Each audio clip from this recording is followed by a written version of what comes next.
Hello guys, welcome to a new chapter of the Empress Dowager Cixi. This is going to be chapter 18, The Scramble for China, 1895 to 1898. After the catastrophic war was over, Cixi returned to retirement. On June 30, 1895, a retinue formally accompanied her out of the Forbidden City to the Sea Palace, before she moved back to the Summer Palace. With eunuchs in colorful costumes designed for special occasions and court musicians playing trumpets, Prince Gong and the other grandees knelt on a stone path facing south and banged their heads on the ground 3 times when Cixi's sedan chair passed by.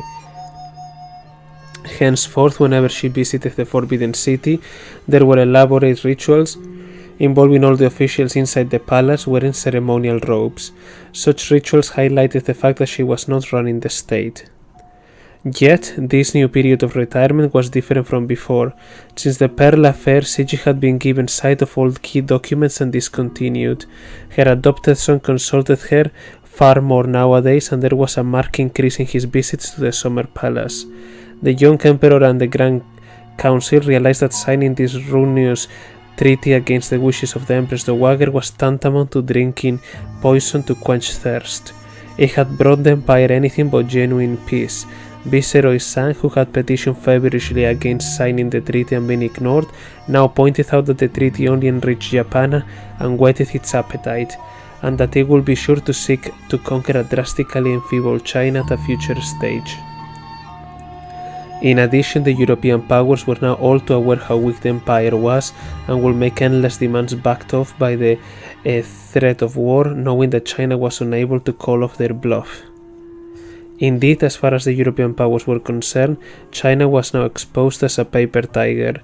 Hitherto they had regarded her with a certain respect, partly on account of her size.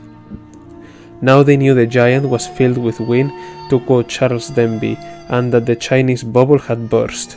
They learned that she could not fight and were prepared on the slightest pretense to seize her territory. While the kinder-hearted excused her, China is not a warlike nation. Her antecedents, her civilization, her idiosyncrasies all make for peace, and it's a pity that the rough world will disturb it, wrote Robert Hart. The general attitude was undisguised contempt.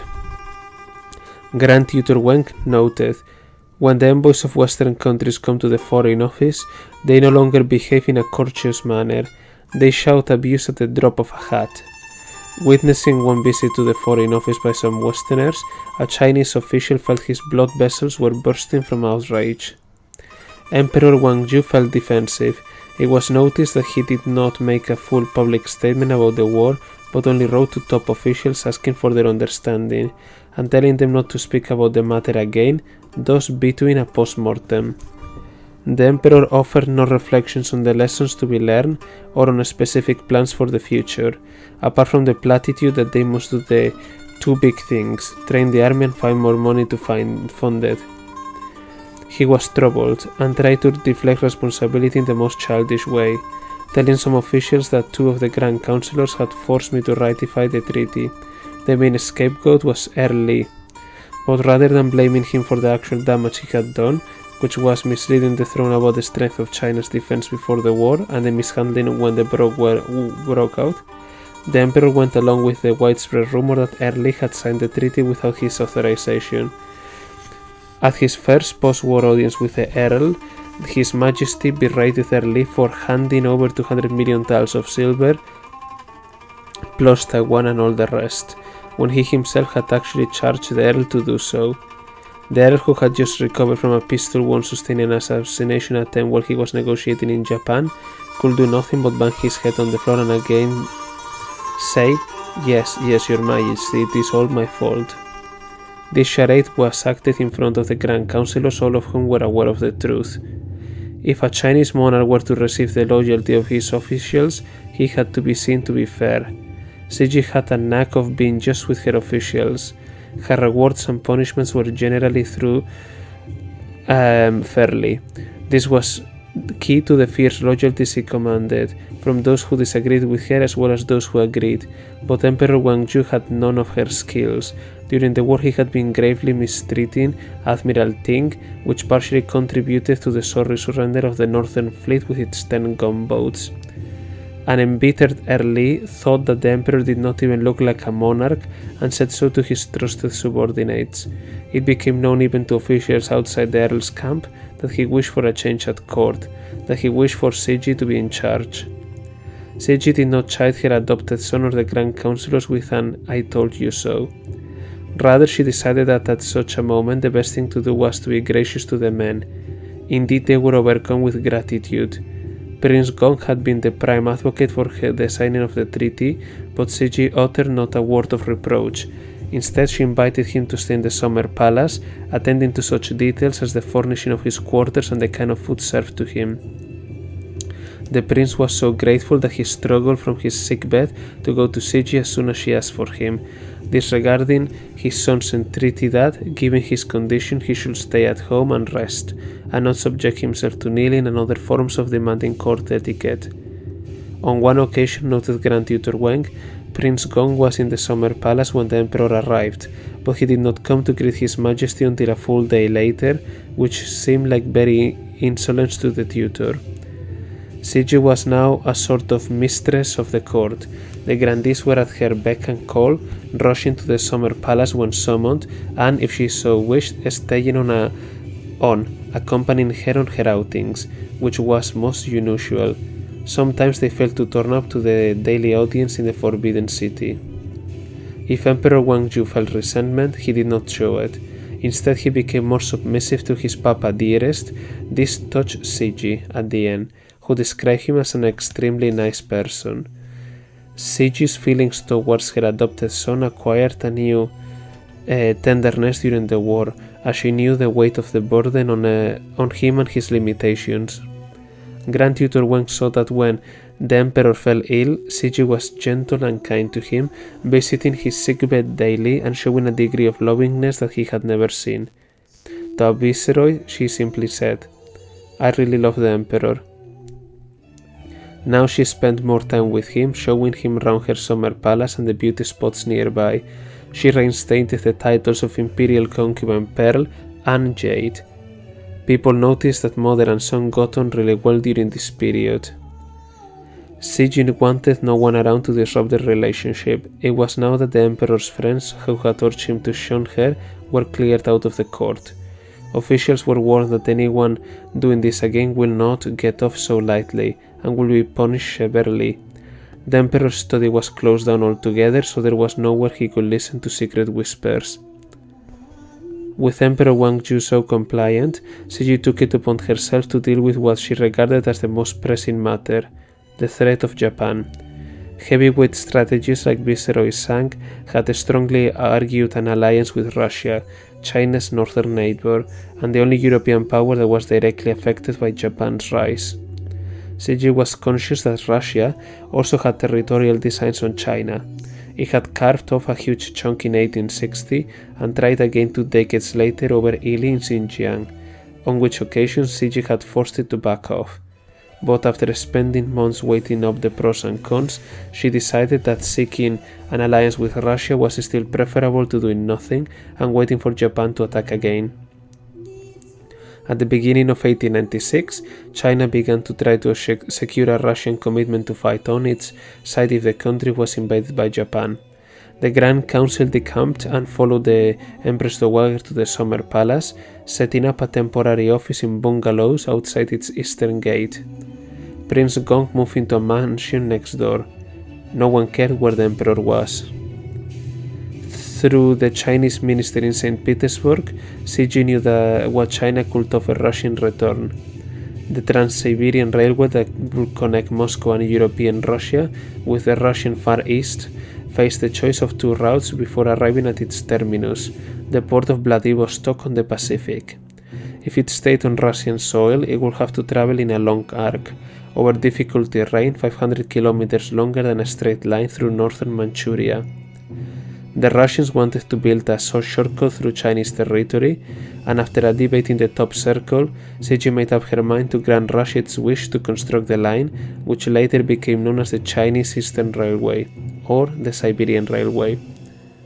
The line actually made considerable economic sense to China, linking Asia with Europe by land. It would be a money spinner, as the huge volume of goods passing through could be taxed by Beijing. Since Russia offered to build it, its construction will be of minimal cost to China, and to ensure that the empire will reap the benefits, Beijing put up part of the initial capital, 5 million tiles, and became a shareholder of 1/3 of it, making the railway a joint venture. If ever the relationship with Russia soured, the railway was on Chinese land and China could theoretically do what she liked with it. And all of this was on top of a guaranteed powerful military ally in the event of a Japanese assault. The drawback, so far as anyone could predict, was a dramatic increase in Russian influence in Manchuria, bringing unforeseen consequences. Cixi knew what Beijing had to be, on guard against this future peril. Once decided on this approach, Early was sent to Moscow to negotiate the pact. Cixi had turned against the Earl for his role in the war against Japan and was only employing him out of expediency. He was an unrivaled negotiator. It so happened that the coronation of Tsar Nicholas II would take place in May 1896, so the Earl went as China's Minister Extraordinary for the coronation, while the real purpose of this trip was kept secret. When it became known that he would be visiting Russia, invitations arrived from other countries: Britain, France, Germany, and the US. This was the very first trip abroad by a top-level dignitary, no less than China's leading statesman in Western eyes. In order not to alienate these powers and to conceal the real purpose of the trip, Early toured the other 4 countries as well. The tour generated much fanfare but little substance. The Russo-Chinese secret treaty was concluded successfully and signed on June 3rd, days after the coronation of Tsar Nicholas II. Its opening line stated explicitly that Russia would use all its available armed forces to aid China should it be invaded by Japan. Early was full of excitement when he was given the job. He took it as an indication that the Empress Dowager had forgiven him and was willing to work with him again, now that she seemed to be very much in charge. And the Earl was confident in his own abilities. Before departure, at a bon voyage banquet in a marquee, a high wind coated the dishes with dust, but the Earl ate heartily, talking and laughing in high spirits. Told that the god of wind had come to pay homage to him, and that after his grand tour he would return to the center of state affairs and achieve even greater things. The Earl smiled, nodded, and basked in the flattery. During the trip, the Earl was feted by the heads of the states he visited and hailed as the Bismarck of the East. The New York Times carried this description of him: "He walks and sits with his massive head inclined forward on his breast, recalling Browning pictures of Napoleon, the brown brow oppressive with his mind." But as soon as he set foot on Chinese soil again in late 1896, Early realized that everything was not all right. He was made to wait for more than 2 weeks in Tianjin, where he disembarked, before being summoned to Beijing. In the capital, he was given a mere half-hour audience with Emperor Wangju, whose attention was almost exclusively given to the diamond-studded medal that Germany had presented to His Majesty. When the Earl attempted to describe the strength of the West and the urgent need for China to reform, the young monarch told him, "Discuss these matters with Prince Gong and see what you can do." As the Earl did not have high expectations of the Emperor in any case, he was not unduly disappointed. It was the next interview with Empress Dowager on the same day that left him feeling really frightened. Whatever Cixi said to the Earl, of which there appears to be no record, it was certainly chilling, for the Earl sank into a despondent torpor after the meeting. He was staying in a temple near the Summer Palace, and distractedly he wandered into the nearby ruins of the old Summer Palace. Knowing who he was, eunuchs guarding the royal ruins allowed him entry. The Earl's mind, as he himself wrote, continued to be in turmoil the whole night, and the next morning he tendered his resignation from all posts. A court imperial one-liner ignored his resignation, but implicitly made clear that he had been sacked by announcing his new job to work in the Foreign Office, no longer as its overlord but as an ordinary official. His two previous key posts, Imperial Commissioner for North China and Viceroy of Sicily, had already been transferred to somebody else and were not returned to him. Darrell was allowed only to keep the title of Chief Administrator of the Empire, which was largely honorific. As if this was not punishment enough, another edict publicly censured him for trespassing into a royal state and fined him a year's salary. These crushing blows were inflicted by the Empress Dowager, who wanted to punish Darrell for his responsibility for China's ruin. Although she was unable to spell this out publicly, as it was impossible to expose the precise nature of Darrell's culpability without exposing that of the Emperor. However, she left the complacent Earl in no doubt that their close political relationship was over, and for the glory he had just enjoyed abroad, he would receive double punishment, hence fining him for trespassing in addition to dismissing him. Later on, when Cixi returned to full power and seemed not to need a capable man by her side, the Earl attempted to have himself reinstated. Cixi let him know that he deserved only further suffering by sending the 75-year-old on a hardship journey along the frozen Yellow River to conduct a geological study and propose ways to control flood. Thus Cixi ended her decades-long political partnership with Earl Lee, an outstanding but gravely flawed statesman. With this and the sense of relief that peace for the Empire was secured for the foreseeable future by the pact with Russia, Cixi effectively turned her back on state affairs. The emotional roller coaster during the war, with all its anxieties and frustrations and anguish, had exhausted her. She was shattered to see the fruits of her labor over several decades vanish. At 60, she seemed to have lost heart for a new beginning, and the Empress Dowager was no longer her former self. She who had been so dynamic, presiding over debates, issuing decrees and launching policy innovations, she no longer seemed to care. After all, her adopted son was in charge. She could exercise control over one or two critical matters, but she could not interfere in daily affairs. Emperor Guangzhou was in his usual state of inertia and cluelessness as far as reforms were concerned. When Viceroy Sang presented a proposal for restarting modernization, the Emperor merely mouthed some clichés and did nothing. The railway program at least did get restarted, including the Beijing-Wuhan railway, which had been launched by Cixi but shelved by the Emperor.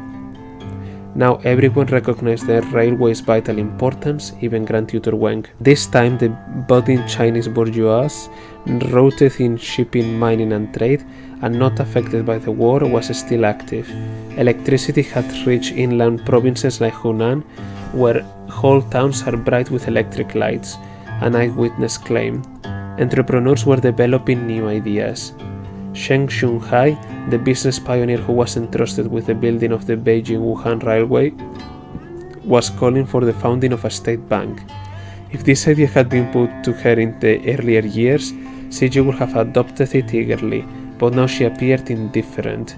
And Emperor Guangzhou told Sheng to form a bank himself through private investment. Foreign observers who had high hopes of China carrying out reforms after Early's tour of the West were disappointed. They saw that in more than 2 years since the end of the war, the country had done nothing to reform her administration or to reorganize her forces and had learned no lesson from the defeat. Cixi's multitude of interests outside politics made it easier for her to let go, and she concentrated on pursuing pleasure. On the occasion of the Moon Festival in 1896, which fell on September 21, after the secret pact with Russia was wrapped up, she invited court grandees to the Summer Palace to celebrate. They were met at the villa of the Jade Balustrade, the Yuan Langtang, which sat right on the edge of the lake, with a panoramic view. It was the residence of the Emperor, but Cixi acted as host. As Grand Tutor Wang recorded, she declared that the villa was full of light and air and was better than the Forbidden City, and she was all praise and solicitude for the grandees of their hard work and in concluding their influence in the Russian Pact. Enquiring after a Grand Councillor who had been ill, she offered medical advice, telling Wang to warn him that he could take ginseng but only with care. State business was not discussed. The grandees were told to enjoy themselves. When night descended, a full moon rose in a rain-washed, now cloudless sky, magnificent over the coming lake. Grand Tutor Wang drank with a few friends and enunciated poems. As the moon declined in size and brilliance, they wallowed in melancholy. On that day there was no music. Emperor Guangzhu's biological mother, Cixi's sister, had died on the 18th of June, and a 100-day mourning period was still in force, with the usual ban on all music. 3 days later, when mourning came to an end, and Cixi and the Emperor had discharged their final duties, the first notes were struck in a noble fashion. At dusk, decorated boats carried the grandees into the middle of the lake, where they stopped, gently swaying with the ripples sparkling under the moon. All around the boats, red lanterns in the shape of lotus flowers lit up, powered by electricity, and a brilliantly illuminated platform floated silently into their midst. Opera was then performed on it, with modern lighting, the first ever witnessed by the grandees. This was followed by a firework display, dazzling against the dark silhouette of the nearby hill. Cixi was showing off her staging of the spectacle, disregarding the rising chill of the night on the water. Grand Tutor Wang, impressed though he was by the extravaganza, could not wait for it to finish, whereupon he rushed away to wrap himself up in a big padded coat. The greater the joys the summer palace gave her, the more heartache Cixi felt. If that vast sum had not been given to Japan by those godless men, how much she could have done to restore the old summer palace, how much more beauty and splendor she could have created, and how many more modernization projects could have she realized. As she restrained herself from berating the men, she was consumed by fury. One day, an irrepressible desire to lash out seems to have taken hold of her, and she told the Ministry of Revenue headed by Grand Tutor Wang that she planned to start restoring the old summer palace, and that she wished them to pass over to her all the tax collected from domestically grown opium. Large tracts of land had been used to grow this drug since its legalization in 1860, and the revenue derived from it was sizable. The demand was insane, not only because it came at a time when the empire was crushed by colossal debt, but also because she was asking for the construction of a pleasure palace to be put on the state budget. She had made no such demand when she built her summer palace. In fact, she had been given a specific public assurance that it would not be funded by the state. Any public money she had used had been effectively stolen. Now it was as if she was taunting the grandees. You had the money to give to the Japanese. I might as well have some for my use. It is you who have bankrupted the country, and you have no right to deny me. And indeed the grandees had forfeited the moral right to oppose her demand. Grand Tutor Wang sheepishly set out to explore ways to fulfill her wishes. It took the Grand Tutor Wang a year to arrive at a solution, such was his reluctance. In early summer 1897, he reported that he had consulted Robert Hart and had reckoned that the output of domestically produced opium was substantially underreported, and that taxation of the opium could be as much as 20 million taels per annum, considerably more than the state was receiving. Wang proposed to collect opium tax on the basis of Hart's estimated output and hand over 30% to Cixi for the building of royal palaces. This would give her 6 million taels annually, an incredible sum. Cixi embraced the report with alacrity. Opposition was immediately voiced, not by any grandee but by Lin Bingyen, the government of Shandong, the coastal province southeast of Beijing. He argued that the new estimate of opium output was far too high, and that in the case of Shandong, taxation on that basis will be 10 times what it currently was. Even exploitation to the limit may not be enough, he wrote. As it was, in order to produce funds to help pay foreign debts, people in the provinces were already carrying an unbearable burden. Anything extra would be impossible and could drive the people to rebellion. He urged the court to reject the report from the Ministry of Revenue and to abandon the desire to seek pleasure and not to ruin our people. When she saw the argument, Cixi knew at once that she must forego her dream. As she withdrew her request, the Emperor referred the governor's petition to the Ministry of Revenue for reconsideration, and the ministry readily revoked what it called the scheme of the Inspector General. No one in the government wanted his name to be associated with the scheme, and Robert Hart was thus made a convenient scapegoat. Governor Bing Geng's plan, the plan's outspoken opponent, was promoted to viceroy. The ruins of the old summer palace will remain ruins. Cixi's pleasure-seeking period was in any case brief. Her nightmare scenario, articulated so eloquently by Viceroy Sankin opposing the signing of the Treaty of Shimonoseki, materialized in late 1897. European powers, contemptuous and aggressive now towards China, began clamoring to grab a piece of the empire. Germany demanded Jiangsu's Bay in Shandong province with its port Qingdao as a naval station, claiming that it deserved this reward for helping Japan to withdraw from the Liaodong Peninsula. As Beijing repeatedly rebuffed the demand, Kaiser Wilhelm II decided to use a little force. German warships cruised up and down the coast, seeking what the Kaiser called a desired opportunity and pretext, which was soon found. On November 1st, 2 German missionaries were murdered in a village in Shandong. As Governor Bing Geng acted at once to hunt down the criminals, the Kaiser was rejoicing. So, the Chinese have at last given us the grounds and the incident which we so long desired. A German fleet already prepared for action arrived at Qingdao and gave the Chinese garrison 48 hours to vacate the port. As soon as he received the ultimatum, Emperor Wangju, fearing an invasion, acted like a scared rabbit and fired off a telegram absolutely forbidding Governor Bing Geng to resist by force, which the outraged governor had proposed to do. In a further telegram, the emperor declared, "No matter how thuggishly the enemy behaves, the court will absolutely not resort to war." According to Grand Tutor Wen, His Majesty forcefully insisted on 2 words: no fighting. Only edicts were carried in person by Prince Gong to the Summer Palace. On his return to the Forbidden City, the prince, much relieved, told the Grand Council that she had accepted them. The German demands were met more or less in full, with Prince Gong counseling yes to all in order to get the German soldiers who had occupied the port out of the country. The Germans had made their demands in a brutally blunt language. "If you don't concede, we are going to start a war." One of these demands concerned Governor Bing Geng. He must be cashiered and dismissed from the public service. The governor, who had been promoted after speaking out against Cixi's plan to rebuild the palace, was now forced out of office by the Germans. This personal experience turned him into a dedicated West hater, and he would soon become a wholehearted promoter of the xenophobic Boxers.